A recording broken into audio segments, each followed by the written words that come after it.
Of course, it starts with good communication. You share with me that it's a 50-50 process. I mean, in essence, it's not a dating service, but you're a matchmaker. You have to have really good candidates and you have to have really good clients. One thing I've heard of in this crazy labor shortage is people ghosting each other back and forth. Does that go on? How do you try to step in and help? Yes. So it happens on both ends, unfortunately. Mostly on the candidate end, candidates are more passive these days, even if they absolutely have to have a job to continue to provide for their families. A lot of times they will passively submit an application, and by the time we're able to get back with them in the next few hours to qualify them, to make sure that they have the experience and skill set and the interpersonal and soft skills that we're looking for, sometimes they've moved on. And unfortunately, they do not have the acumen or the understanding that the right thing to do is to say, hey, we've applied for this position. We appreciate you responding to us, but we're no longer interested. So we consider that ghosting. Several efforts to reach these candidates and share these opportunities.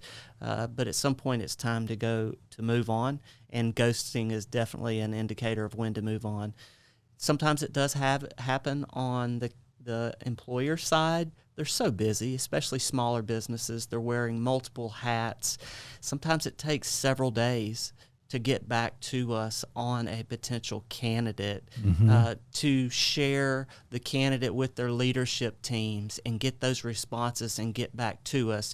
So that's not necessarily ghosting, but it is a delay in the process. Yeah, and I know sometimes you work with construction clients, and listen, they're building homes, right? They're doing commercial structures. So how do you help on behalf of a busy client to keep that candidate in the loop or on the line because they might get another offer? That's right.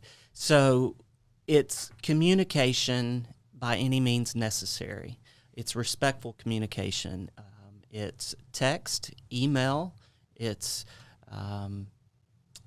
voicemails, it's encouraging, and also almost getting that candidate to commit that, hey, this is a two-way street.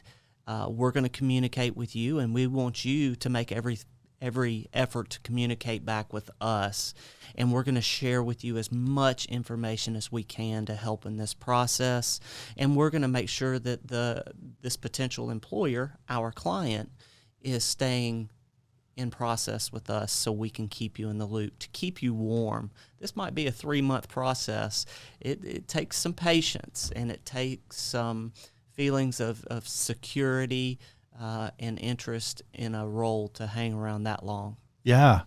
Do you ever feel like you have to be a cheerleader on both sides of this communication process? Like, how do you talk to the client about the potential employee?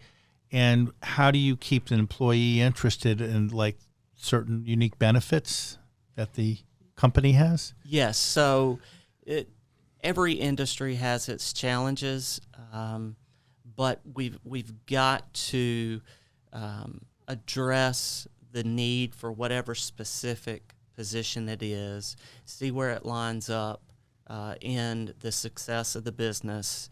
And these candidates are highly sought after, especially in construction, healthcare, auto body, you name the industry.